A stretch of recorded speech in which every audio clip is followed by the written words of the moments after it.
합니다. 네, 청약시장의 변화 중에서는요, 6월 21일 날 제1차 부동산 관계 장관 회의에서 나오는 거니까 사실 여러분들이 이거를 하나하나 챙기기 어려운데요. 이번에 정말 제가 다 챙겨 드릴 겁니다. 분양가 상한제 실거주 완화가 됐습니다. 이게 뭐냐면 분양가 상한제는 공공하고 민간이 나눠져 있는데요. 분양가 수준으로 의무 거주 기간이 다릅니다. 민간은 최대 3년까지 되고요. 공공은 5년까지 거주 의무인데요. 이게 뭐냐면 바로 입주자 입주 지정일 날이 있잖아요. 사전 점검 이후 입주 지정일 날 그날 바로 입주를 해야 되는 부담감이 있다라는 거죠. 그러니까 새 끼고 못 산다 이거죠, 그냥. 네, 그러니까 세를 못 한다는 거죠. 그러니까 예.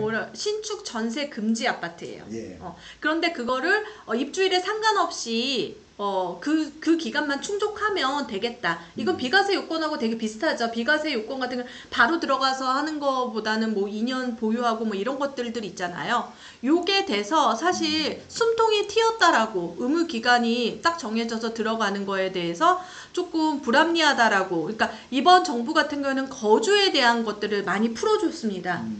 우리가 뭐 거주 의무가 없고 뭐 거기 살아야 되고 막 이런 것들이 상당히 많았는데 첫 번째 분양의 이제 청약에 대해서는 분양가 상한제 실거주 완화라는 그 정책이 나왔다라고 보시면 되겠고요.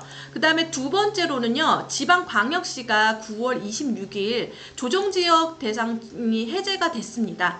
그래서 조정대상 지역이 해제되는, 그러니까 비규제가 되면은 어떤 현상이 청약제도가 바뀌는지 이걸 보시면 더 정확하게 아는데요. 첫 번째 1순위 제한 조건이 바뀌게 됩니다. 그러니까 세대주가 아니고 세대원도 가능하고요. 다주택자도 가능합니다. 재당첨 제한도 없고요. 통장은 지역마다 틀리는데 1년이나 6개월 정도 하면은 된다. 1순위 제한 조건이 없어지는 거죠. 비규제가 되면서 어제도 비규제로 많이 했기 때문에 이거는 다 해당이 되고요. 그 다음에 중도금 대출 같은 경우에는 규제는 한 건, 비규제 한 건 이렇게 가능한데 비규제는 2건까지 가능하기 때문에 그런 부분을 챙기시고요. 그 다음에 중도금 대출 같은 경우는 똑같이 LTV를 적용받는다라고 생각이 들면은 투기가해지구에 50% 됐잖아요. 네. 그래서 아마 50%가 될 것 같습니다. 그리고 LTV 같은 경우에는 60% 정도 이렇게 돼서 중도금 회차가 6회차로 거의 되거든요. 그렇기 때문에 거의 이제 잔압을 하지 않아도, 그러니까 우리가 대부분 4회차라든지 뭐 5회차, 6회차 이렇게 잔압하는 경우도 있었거든요. 그렇게 된다라고 보시면 되겠고, 그리고 제일 중요한 건 대출의 변화에서 처분 조건이 있습니다. 처분 조건 같은 경우에는 그 규제 지역에서는 뭐 바로 입주를 해야 되는 3개월 안에 입주를 해야 되고 뭐 3개월 안에 처분을 해야 되는 그런 것들도 있었는데 2년 유예가 됐다라고 보시면 되겠고, 뭐 대출하고 비슷하다라고 보시면 되겠습니다. 그리고 이번에 제가 말씀드릴 거는 규제 당시에 처분 조건으로 대출을 받은 경우가 있거든요. 중도금 대출을.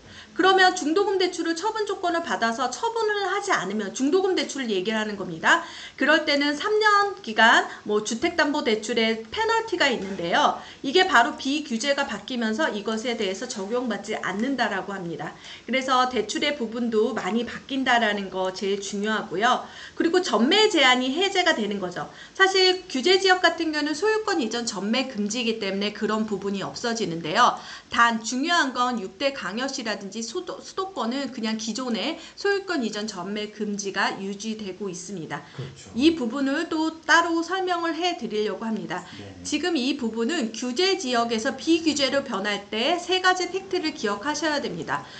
지금 1순위 제한 조건이 없어졌고요. 중도금 대출 좀 변화가 있고요. 전매 제한이 변화가 있는 게 가장 중요하다라는 거죠. 그래서 여러분들이 규제에서 비규제를 갔을 때 그런 부분을 꼭 생각한다면, 만약에 이제 분양이 조금 많은 지역이 있습니다. 그 지역이 지금 검단 신도시 같은 경우에도 계속 분양을 하고요. 그렇죠. 그럴 때는 검단이 투기가요지구에서 이제 비규제가 됐잖아요. 네. 그러니까 이 비규제로 됐기 때문에 이제 서울, 경기, 인천에서 추첨제로 물량도 나오고 여러 가지 완화된 조건이 생겼다라고 보시면 되겠습니다. 그래서 그 1순위 조건이 변하고 비규제가 되는 거에 대해서 설명을 드렸는데요. 지금 두 가지 팩트 얘기했습니다. 비규제 되는 거, 그 다음에 분양가 상한제 실거주 의무. 이게 두 가지 기억하시고요. 세 번째입니다. 청년 서민 내 집 마련 기회 확대로 공공분양 50만 호를 공급한다라고 얘기했는데요. 10월 15일 날로 나왔습니다. 공공분양에 50만 호를 하겠다라고 얘기했고, 여기서 좀 중요한 사실은 추첨제를 확대하겠다라는 게 있었거든요. 네. 그래가지고 이제 추첨제가 확대되고 있다라고 보시면 되겠고, 아직까지 이게 여러분들이 청약은 주택 공급에 관한 규칙이기 때문에 그 규칙이 변한 그 당시 그 이후의 입주자 모집 공고에 해당이 됩니다. 그래서 아직 그런 부분은 바로 시행령이 바뀌지 않았다. 규칙이 바뀌지 않았다라고 보시면 되겠고, 추첨제가 나왔다라는 게 제일 중요합니다. 그리고 사전 청약 같은 경우에는 이렇게 나누면 선택형, 일반형으로 이렇게 나눠져 있다라고 보시면 되겠고, 사실 이거 같은 경우는 나누형 같은 경우에는 거의 신혼 희망타운 같이 비슷하다라고 보시면 되겠고, 선택형 같은 경우에는 살아보고 분양 여부 정하니까 공공임대라고 보시면 되겠고, 일반은 일반이라고 보시면 됩니다. 뭐 변한 거는 별로 없습니다. 그래서 지금 사전청약 그 홈페이지에 들어가면 이렇게 바뀌어 있어요. 예전에 안 그랬거든요. 나눔형하고 일반형으로 되어 있습니다.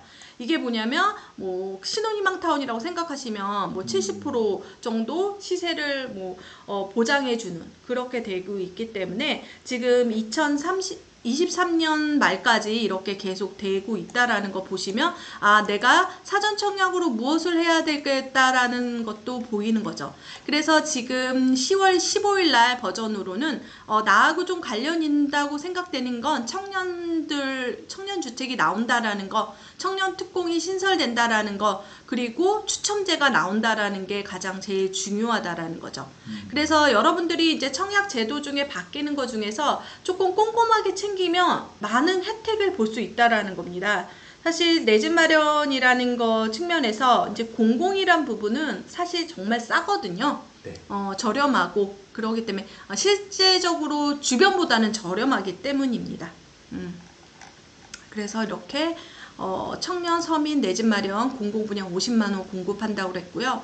그래서 회의에서 제 11차 회의에서 또 나왔습니다. 여기서 11차 회의에서는 중도금 대출 기준을 12억까지 상향을 해준 거죠. 지금 9억까지만 사실은 되고 있거든요. 9억 이상 되면은 중도금 대출이 안 됩니다. 서울은 할 게 없다는 거죠. 중도금 대출이. 중도금, 그러니까. 그래서 이 기사 이후 뭐가 나왔냐면 그 후속 기사로 둔촌주공 중도금 대출 나온다. 네네. 그래서 둔촌주공 이제 12억 넘어가는구나라는 것은 그냥 기정사실화가 됐습니다. 아니다 기다 뭐 예전부터 그렇게 됐었는데 이렇게 중도금 대출 12억 상한이 이렇게 됐다라는 거죠. 이게 중도금 대출이 이제 그 중도금 무이자가 있고 네. 이자 후불자가 있잖아요. 네. 금리가 막 지금 올라가는 시즌이라서 이것도 좀 민감할 것 같네요, 보니까. 네, 중도금 같은 경우에는 무이자 같은 경우가 나오면 분양이 잘 안 되는구나. 맞습니다. 그거 딱 하고 그 다음에 이제 계약금이 예전에 막 10%, 5%, 20%까지 올랐잖아요. 맞아요. 예. 근데 이제 계약금이 1,000만 원 정액 나온다. 네. 그러면 미분양이구나. 이런 것들을 이제 지표로서 알 수 있는 거죠. 제가 다 투자했던 거고, 중도금 무이자 같은 경우에도 그때 당시에는 되게 그 소진하기 위해서 그렇게 됐는데, 지금 중도금 무이자를 하면은 그 건설사들이 너무 많은 것들 떠안게 되니까 그렇죠. 이 부분은 진짜 안 될까봐 그렇게 할 수는 있지만 네. 거의 지금은 손대지 못할 것 같습니다. 그러면 중도금 무이자는 이제 없을 것 같고, 아무튼 그래도 지금 중도금 때문에 대출이 안 나와서 이 청약을 못 넣었던 분들한테는 그래도 기회의 폭이 넓어졌다, 그렇게 좀 정리하면 될 것 같습니다. 네, 지금 바뀐 것을 다시 한번 정리를 하면 늦게 오신 분들이 있으니까, 네. 분양가 상한제의 거주 의무 기간을 바로 하지 않고 기간 내에 하면, 팔기 전에 거주 의무를 챙기면 되고요. 그 다음에 규제 지역에서 비규제로 변할 때 1순위 제한 조건이라든지 중도금 대출, 그 다음에 전매 제한이 달라진다는 거. 그리고 세 번째로는 추첨제가 나왔다라는 겁니다. 추첨제가 이제 분포가 변하게 되면서 여러분들이 저가점자들도 당첨될 수 있는 확률이 높아졌다라는 거죠. 그리고 중도금 대출이 12억까지 상향되면서 여러분들이 그 부분, 분양가가 높은 부분은 잔압이라고 자기가 납부해야 되는데 그 부분이 없어진 거죠. 그래서 최근에 이거는 시행령이 아직 안 돼서 안 바뀌었지만 인덕원 자이 SK뷰 같은 경우에는 갑자기 비규제가 됐잖아요. 그러네요. 어제 문자가 왔는데 60% 대출된다고. 그러네. 못했거든요. 대출이 그게 달라졌구나. 네, 9억 이상이었어요. 그게. 네. 그래가지고 막 그랬는데 60% 대출이 된다고 오늘 내일 다 소진될 것 같다고 뭐 이렇게 얘기하고 원래 투기가해지구니까 기존에 만약에 9억 아래면 40%까지 가능했었거든요. 그리고 이제 9억 넘는 것들은 사실 안 되기도 하지만 뭐 시공사 대출로 해가지고 해준다고 했는데 그것도 40%밖에 안 됩니다. 그렇죠. 근데 60%를 해준다고 하니까 바로 변했습니다.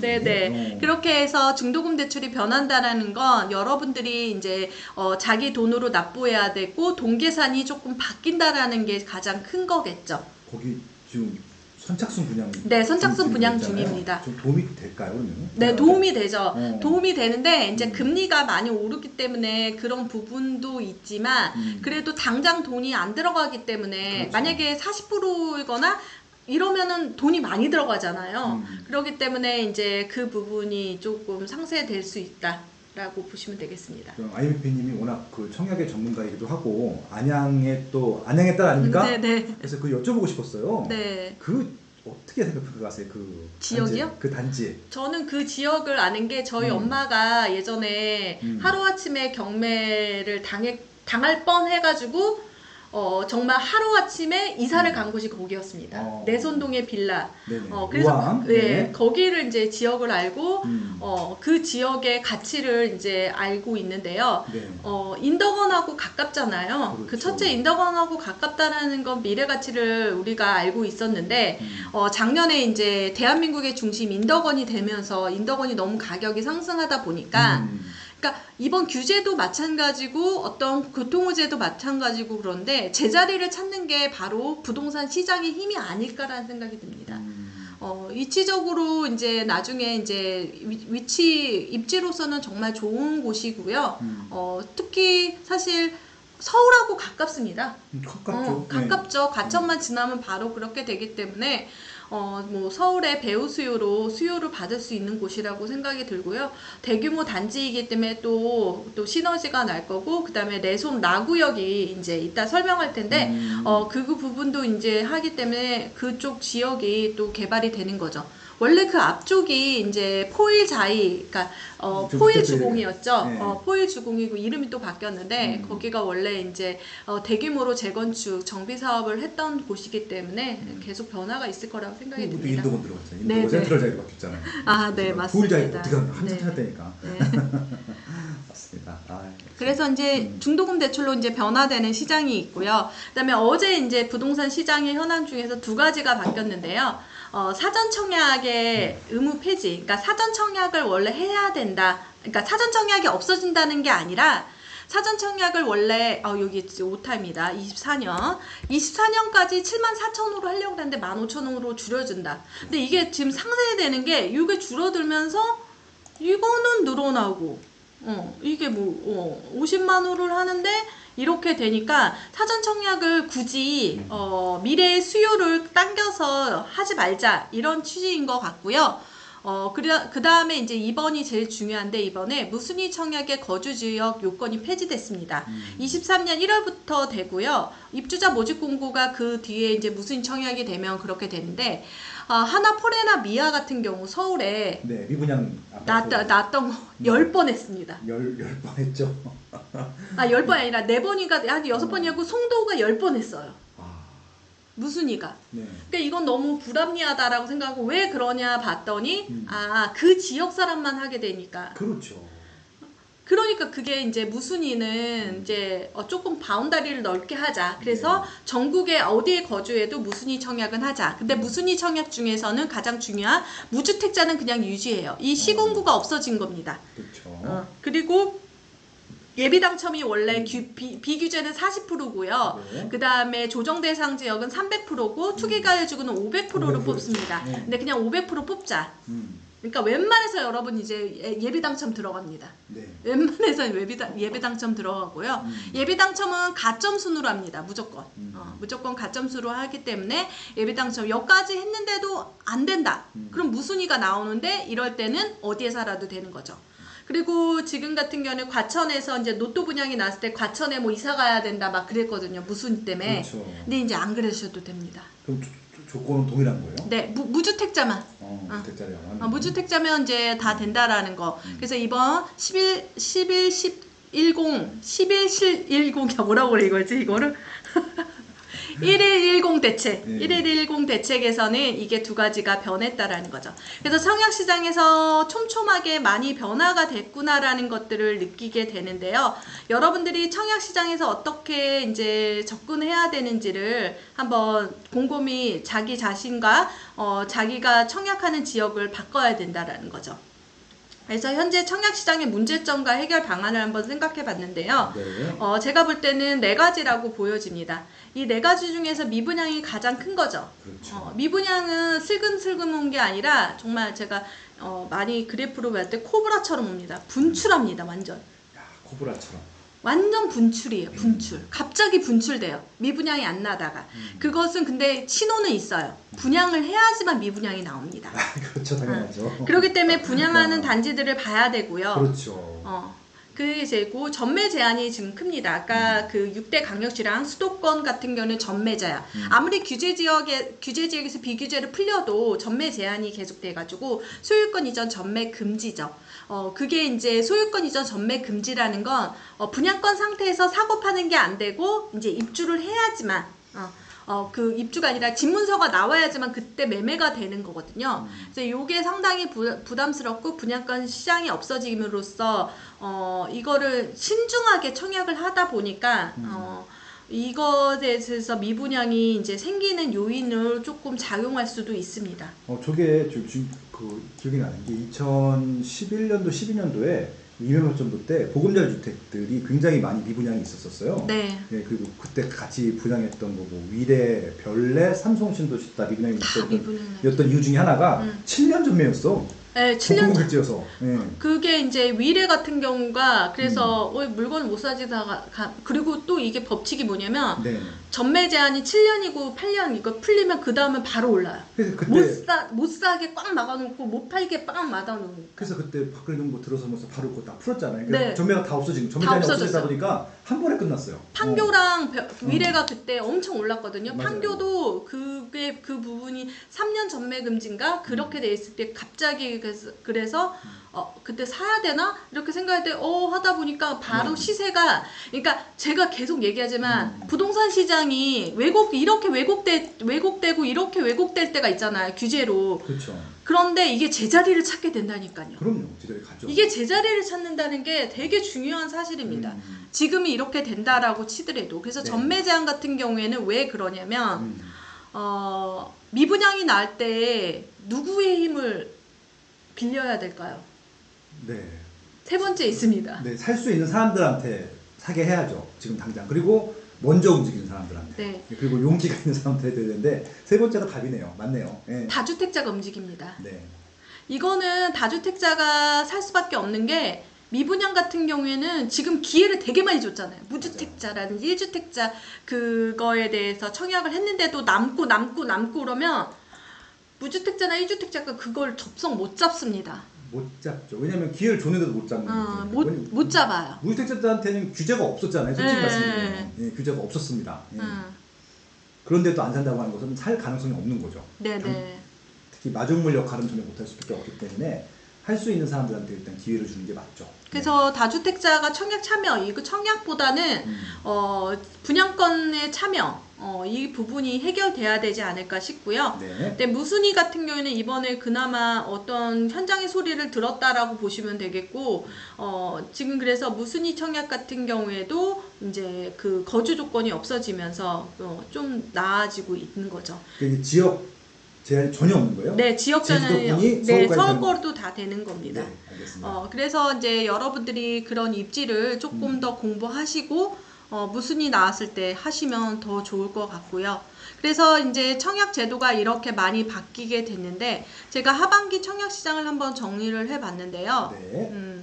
제가 하반기 청약 시장에서 와, 네. 이렇게 이제 그 프리미엄 컨텐츠에다 올려드리고 이게 이제 그러니까 7월 달부터 제가 정리를 해서 지금까지 정리해서 뭐 조정 대상 지역 연두색, 그 다음에 투기가요지구 노란색, 지금 이 빨간색 부분이 지금 쭉 나가시면 그 글자에서 빨간색 부분이 경쟁률이라든지 가점이 높았던 지역입니다. 그러니까 사실 많이 줄었죠. 지금 보면은 경남에 있는 창원자의 시그니처가 좀 좋았고요. 없어요. 좋았던 게 없습니다. 검단 신도시 좀 좋았고요. 힐스테이트 프로지오 수원 같은 경우에는 조금 그 전에 있는 가격대로 나왔기 때문에 그때 그래서 좀 좋았고요. 양정자이 더샵 SK뷰 좋았고요. 그 다음에 파주 운정 좋았고요. 파주 운정, 그 다음에 세교지구도 좋은 곳이 있고 나쁜 곳이 있는데 이 지역 같은 경우에 좋았던 건 역세권 인근이었고 좋고 역세권이 아닌 곳도 또 미달이 나거나 그렇게 했습니다. 평택 고덕 국제신도시 좋았고요. 이것밖에 없습니다. 지금 이렇게 많이 분양을 했는데 다 미달 아니면 다 안 좋았어요. 그만큼 시장이 청약 시장이 안 좋다라는 겁니다. 그래서 지금 보면은 비규제 지역, 그 하얀색 부분이 비규제 지역이거든요. 이제 좀 더 늘어나겠죠. 비규제 지역 같은 경우가. 거의 다네. 다 안 돼요. 조정 대상 지역도 안 되는 거예요, 지금. 그리고 제일 중요한 건 그러면 서울이 얼마나 분양을 했나 한번 살펴보도록 하겠습니다. 그걸로 볼 수도 있지만 이걸로 한번 보면은 서울이 많지 않지 않았어요? 없죠. 거의 없지 않았나요? 분양할 것들도 다 밀려서 어디 있지? 11월 달에 분양하기로 했던 건 하기로 한 건가 이번에? 그것도 또 뉴스가 또 뜸하던데 다시. 지금 7월 달부터 지금 4개가 지금 됐거든요. 그래서 남구로 요거 같은 모아 엘가 같은 경우에는 너무 되니까 이거 분양가를 내린다고 합니다. 분양가를 내린다고 합니다. 그리고 처음부터. 그리고 분양가 너무 높았다라고 현장에서 했고 몇 명 지원도 안 했고 남구로역도 마찬가지고 그다음에 이거는 중하 1구역 이제 중하 1구역 아직 그러니까 아직 분양 안 했죠. 분양 안 했. 그러니까 분양 이제 청약 날짜가 네. 내일이나 아니 다음 주인데 여기는 좋아질 것 같고요. 그다음에 더샵 파크 솔레리오 같은 경우에는 둔촌중흥 바로 위쪽에 있는 그거기 때문에 사실상 하반기 때 분양했던 4군데가 있는데 2군데나 정도 좀 좋아지고 그다음에 2군데는 또 이렇게 되고. 저거 안 해요? 저기 장이 4차구역. 아직 안 나왔습니다. 나올 거예요. 장이 4구역하고 그다음에 홍은 13구역. 홍은 13구역. 둔촌주공은 원래 분양가를 이제 강동구청에서 하기로 했는데 뭐 일주일 딜레이 됐다라고 얘기를 하더라고요. 그래서 지금 보면은 강원도 부분도 이거 같은 경우는 다 미분양 거의 낮다라고 보시면 되겠고, 그 다음에 대구. 대구는 너무 많어. 너무 많어. 진짜 많아 대구. 대구는 너무 신기한 게 계속 미분양 났는데도 계속 분양을 해요. 그러니까 저기 어쩔 수가 없어요 지금 이제. 왜냐면 지금 돈이 안 돌잖아요. 그냥 일부 미분양 나서라도 계약금 받아야 되고 중도금 받아서 일단 건축비라든지 대출 받은 거 이분들도 상환을 해야 되잖아. 한두 개밖에 안 되는데 지금 그러니까 이게 한두 명이 날 거라고는 안 했겠지. 그래도 한 50% 정도는 될 거라고 생각하면서 안전히 그 대명 자이 그랜드시티 같은 경우는 제가 그때 대명 뉴타운 그 정비 사업인데 엄청 크고 괜찮다라고 그 정비 사업 할 때도 좋았는데 이렇게 시장이 안 좋아지니까 이렇게 꺾이는구나. 그래도 계속 분양하고 엄청납니다. 그러니까 이분들이 더 버티는 것들보다는 일단 일부 상황에도 하려고 좀 저러고 있는 거죠. 제2의 대구가 될 수 있는 인천 같은 경우에는요. 지금 조정하고 투과가 됐는데 이제 나중에 이제 다 풀리게 되겠죠. 이게 부분이 여기서 제대로 분양 끝난 게 정말 미분양까지 그러니까 미계약까지 다 갔습니다. 검단 빼고는 미계약까지 다 갔다라고 보시면 되겠고 부평역 센트럴파크라든지 이런 것도 미분양 다 그까지 갔고 송도 하늘채 여기도 마찬가지로 미계약까지 다 갔다라고 보시면 되겠습니다. 그러니까 제대로 했던 그러니까 처음에 1차로 완판된 거는 검단밖에 없다라고 보시면 됩니다. 이게 검단이 좋아서 그러냐? 그게 아니라 분양가 상한제 지역이기 때문에 그래요. 워낙 싸요. 송도는 분양가 상한제 지역이 아닙니다. 뭐 일단 그래서 이렇게 상한가니까. 이제 2022년 하반기 청약시장을 봤더니 다 미분양이다. 몇 개 빼고. 몇 개 빼고 미분양이 된 게 그러면 그게 위치가 안 좋아서 그런 게 아니라 제가 분석한 결과 올 초보다 지금 분양하는 것들이 다 1억씩 올랐어요. 분양가가. 그렇죠. 그런데 시장에서는 지금 30%가 빠졌단 말이에요. 네. 그러니까 1, 2억이 빠진 상태에서 1억이 올라버리니까 주변 시세하고 거의 같습니다. 청약을 할 때 주변 시세하고 같으면 청약을 넣지 않죠. 그렇죠. 왜냐면 청약 통장을까지 쓰면서 청약을 하는 것보다 아니 가서 사면 되잖아요. 그렇게 되는 거죠. 그렇게 되면 여러분들이 청약 시장에 대해서 이제 바뀌는 것들에 대해서 이번에 규제 지역에서 비규제로 바뀌어서 그리고 나서 이제 분양하는 단지들이 정말 완판이 될 것인지 이것도 또 하나의 어떤 부동산 흐름의 아주 중요한 키입니다. 왜냐면 이 시장이 아무리 비규제로 변했지만 청약 시장 같은 경우는 아직까지 1주택자나 무주택자만 청약에 그렇죠. 당첨이 될 수 있기 때문에 그것도 한번 살펴봐야 된다는 거죠.